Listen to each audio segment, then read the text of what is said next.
Hello everyone. Today we are going to do the most important previous year questions from the Indian polity. Topic बहुत ही important है. आज हम इस lecture में 30 important questions देखेंगे which are useful for the different kind of the examinations. जैसे हमारे SSC के examinations होते हैं, आपके स्टेट में क्लरिकल के एग्जाम्स होते हैं, NDA का एग्जाम्स होता है, अलॉन्ग विद दैट MNS का एग्जाम्स है. बहुत सारे एग्जाम्स में ये क्वेश्चन बहुत ज़्यादा इंपॉर्टेंट है. सबसे पहले क्वेश्चन नंबर 1 देखते हैं. Dash amends the constitution. Ministry of defence, prime minister's office, parliament and the securities and the exchange board of India.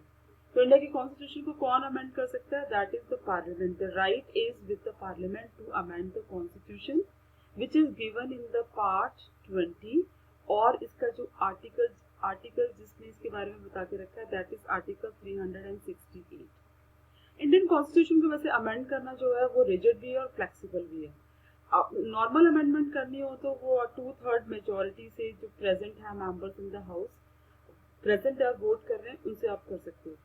But the provision which are given in the article 368 उनको amend करना है तो at that time more than 50% of the state legislative जो legislatures हैं उनकी उसमें जो है वो कंसेंट रिक्वायर्ड होती है. क्वेश्चन नंबर 2 है who administer the oath of the president of India. जो प्रेसिडेंट ऑफ इंडिया उसको ओथ कौन देता है? तो राइट आंसर है among this chief justice of India. Chief justice of India जो है वो प्रेसिडेंट को ओथ देता है. If chief justice of India is not present तो जो भी सीनियर मोस्ट जज होता है सुप्रीम कोर्ट में वो प्रेसिडेंट को ओथ देता है. And this is given in the article 60 of the Indian constitution. Question number 3. Whose recommendation is mandatory to impeach the President of India from his office before the completion of his or her term. मतलब president का अभी term पूरा होने से पहले अगर उसको उसकी पोस्ट से रिमूव करना है that provision is known as the process of impeachment. तो ये किसके रिकमेंडेशन से होता है? That is with the 2 houses of the parliament. जब दोनों हाउसेज ऑफ द पार्लियामेंट में वो बिल पास हो जाता है तो जो प्रेसिडेंट है वो इम्पीच हो जाता है विच is given in the article 61.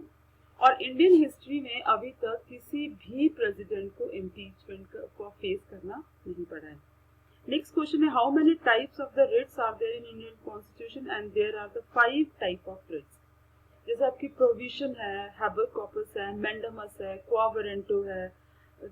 5 types of writ है एंड द 1 इज सर्ट्यूटरी. ये 5 टाइप के रिट्स हैं जो फंडामेंटल राइट्स के इम्प्लीमेंट करने के लिए उनको एनफोर्स करने के लिए सुप्रीम कोर्ट और हाई कोर्ट यूज करते हैं. Then question number 5. Part 4 of the constitution deals with which of the following. It deals with the directive principle of the state policy. Directive principle of the state policies है ये basically enforceable नहीं है. हम इनको court में जाके enforce नहीं कर सकते हैं. इसके भी बहुत ज्यादा वेरिड है, ये बहुत वाइड है और इसको बेसिकली यूज किया जाता है by the central government and the state government whenever they use to make laws.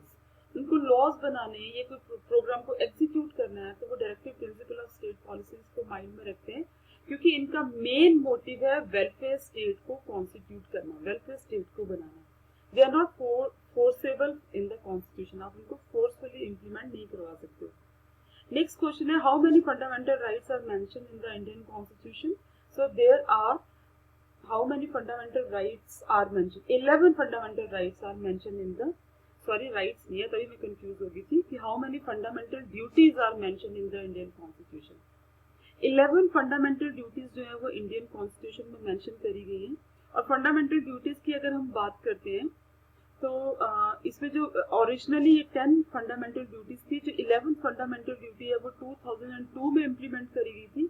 इसका मेन मोटिव था कि वार्ड्स की अपने पेरेंट्स की ड्यूटी है कि वो अपने बच्चों को, अपने चिल्ड्रन को, अपने वार्ड्स को जो है वो प्रॉपर एजुकेशन प्रोवाइड करें फ्रॉम 6 to 14 ईयर्स तक. तो that was the 11th fundamental duty. और इसी फंडामेंटल ड्यूटी से हमने फंडामेंटल राइट जो आर्टिकल 21A है that is the fundamental right of education that was added. 7th question है which of the following has the supreme commander of the defense forces. Question is very easy कि defense forces का supreme commander कौन है वो हम सभी जानते हैं कि is the president of India.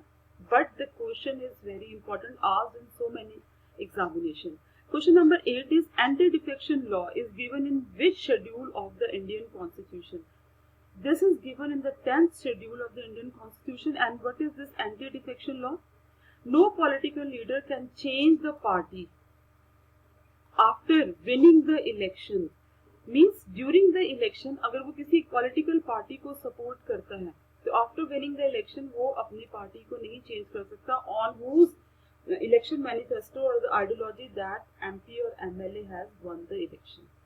If he or she wants to change the party तो उसको क्या करना पड़ता है, अपनी पोस्ट से जो है वो रिजाइन करना पड़ता है. That is the anti defection law. Next is question number 9. Which article of the Indian Constitution has the provision for the national emergency? Then the right answer is Article 352. कि national emergency का जो provision है वो Article 352 में. और as per now 3 times India में national emergency जो है वो impose की जा चुकी है. Sorry, एक बार that was in 1962. Then it is war with the China. 1971 war with the Pakistan. And 1975 during the Indira Gandhi rule, and it was some kind of the internal disturbances and all that. जिसकी वजह से इसको national emergency जो है वो implement की है. Question number 10 है Who among the following is not the member of any of the 2 houses of the parliament? इनमें से कौन है जो दोनों ही houses मतलब पार्लियामेंट का लोकसभा और राज्यसभा का मेंबर नहीं होता है? तो ऑब्वियस है प्राइम मिनिस्टर होता है, फाइनेंस मिनिस्टर होता है, रेलवे मिनिस्टर होता है. That is the president. President itself is a part of Parliament. Question number 11. Who among the following is the executive head of the country? Who is the executive head of the country? The executive head of the country is President. Every work in the country is done in the name of the President, and this is given in the इसके बारे में जितने भी provisions हैं, जितनी भी सारी चीजें हैं वो दी गई हैं Article 52 में. Question number 12 है Which of the following are constituents of the Indian Parliament? Means ये कौन सी चीजें मिलके जो है ना वो इंडियन पार्लियामेंट बनाती हैं. प्रेसिडेंट बनाता है, काउंसिल ऑफ स्टेट जिसको हम राज्यसभा बोलते हैं, ये council of house of people जिसको हम लोकसभा बोलते हैं. तो एक्चुअली नहीं, ये तीनों ही पार्लियामेंट के पार्ट है. ये क्वेश्चन भी बहुत ज्यादा इंपॉर्टेंट है, बहुत एग्जाम्स में आता है और हम हमेशा कंफ्यूज होते हैं क्योंकि हमें लगता है कि पार्लियामेंट के तो 2 ही पार्ट है, राज्यसभा और Lok Sabha. That is the council of the state and the house of people. Question number 13 है What is the literal meaning of the quo warranto? Quo warranto is one of the writs which are used by the high courts and the Supreme Court. And why they used to use it? इसको क्यों use करते हैं? For the enforcing of the fundamental rights. कोई भी government officials है, ये government office है, fundamental rights को किसी पर्सन के वायलेट कर रही है तो at that time these writs are used. Total number of writs are 5 को हमने पीछे देख लिया. और इसका मीनिंग होता है बाय व्हाट अथॉरिटी और by what warrant someone is holding the position और द ऑफिस. क्वेश्चन नंबर 14 है in Indian Constitution the method of the election of the president has been taken from which country? And that we have taken from Ireland. President के election का जो system है we have taken it from the country that is Ireland. Question number 15. Which one of the following article or articles cannot be suspended even during the emergency? That is the Article 20 and Article 21. Article 21 the protection to the life and property, life and the personal liberty, and the Article 20 जो है in case of offense, arrest in the case of the offenses. So at that time ये आपके Article 20 और 21 जो है वो suspend नहीं होते हैं during emergency. Next है who appoints the governor of the state in India? The governor of the state in India is appointed by the president of the country. President को ये power होती है appoint करने की और ये सारी के सारी जितने भी इसके बारे में provision है वो हमारी constitution के article 55 में they are mentioned.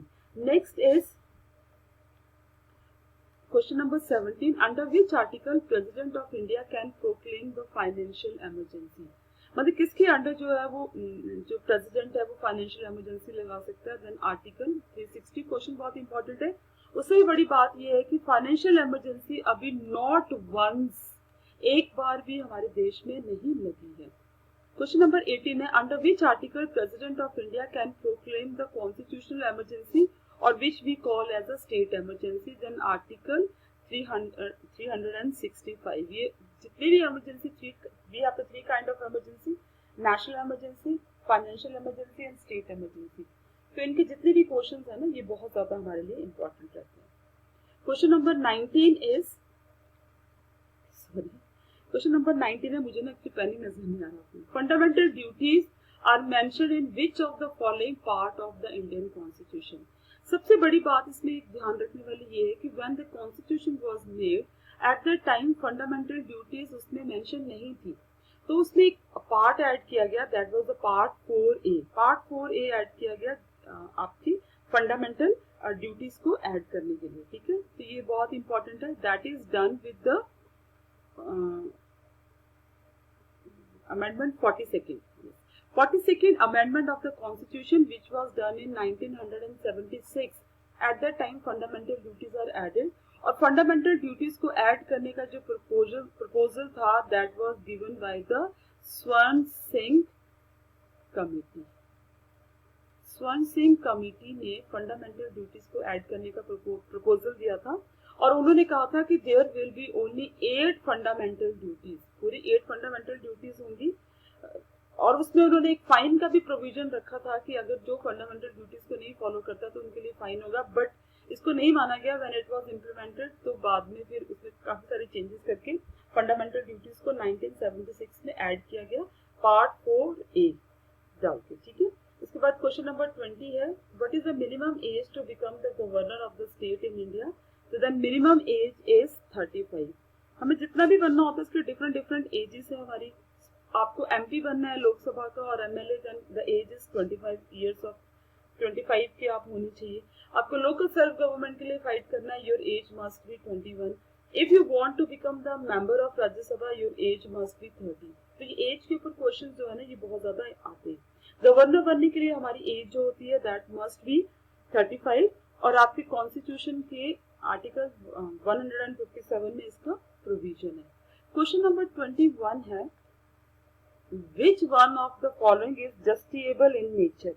जस्टिएबल in nature का बोलने का मतलब है कि आप कोर्ट में जाके उनको जस्टिफाई कर सकते हो, उनको एनफोर्स करवा सकते हो if you are in the need of that. तो फंडामेंटल ड्यूटीज भी जस्टिएबल नहीं है, डायरेक्टिव प्रिंसिपल भी नहीं है, फंडामेंटल राइट्स हैं। अगर आपके फंडामेंटल राइट्स वायलेट होते हैं तो आप कोर्ट में जाके उनको एनफोर्स करवा सकते हैं through the writs. Writs can be used in these. Question number 22 है, which one of the following right has been removed from the fundamental rights and converted into a simple legal right. और वो है हमारा right to life and personal liberty, तो बिल्कुल भी नहीं है। राइट टू एजुकेशन तो फंडामेंटल राइट है। Right to the freedom of the religion भी है, that is the right to property. Right to property जो है वो 44th कॉन्स्टिट्यूशनल अमेंडमेंट जब हुई थी तो इसको रिमूव कर दिया था इन 1978 में। Now it is in 300A में ये एक लीगल राइट जो है वो बन चुका है और फंडामेंटल राइट के जो लेवल है उससे हट गया है। उसके बाद क्वेश्चन नंबर 23 है, how many members of the upper house Rajya Sabha can be nominated by the president. President जो है वो कितने मेंबर नॉमिनेट कर सकते हैं, तो president can nominate 12 members in this, और 12 मेंबर्स जो हैं they are from the varied branches, music, dance and film industries और स्पोर्ट्स लाइक दिस, लिटरेचर, जहाँ से भी इंटेलेक्चुअल और वो डिफरेंट अपने अपने फील्ड्स में जो डिफरेंट पीपल होते हैं they can be appointed in this. Which one of the following amendment is also known as the mini constitution of India? And the question is very important. किसको बोलते हैं mini constitution? That is the 42nd amendment of the constitution because so many provision of the constitution was changed under this. इसके अंदर जो थे वो constitution के बड़े सारे provision change किए थे। Question number 25 है, which one of the following does not come under the fundamental duties? ऐसे क्वेश्चन जो है ना वो आपके जो ये आपके थोड़े से जो लोअर लेवल के एग्जाम्स होते हैं उनमें पूछे जाते हैं। बहुत कंफ्यूज हो जाते हैं जब आंसर देते हैं, बट क्वेश्चन ये बहुत ज्यादा इंपॉर्टेंट है। तो number 1, to safeguard the public property, it is our fundamental duty. To protect and improve the natural environment, it is our fundamental duty.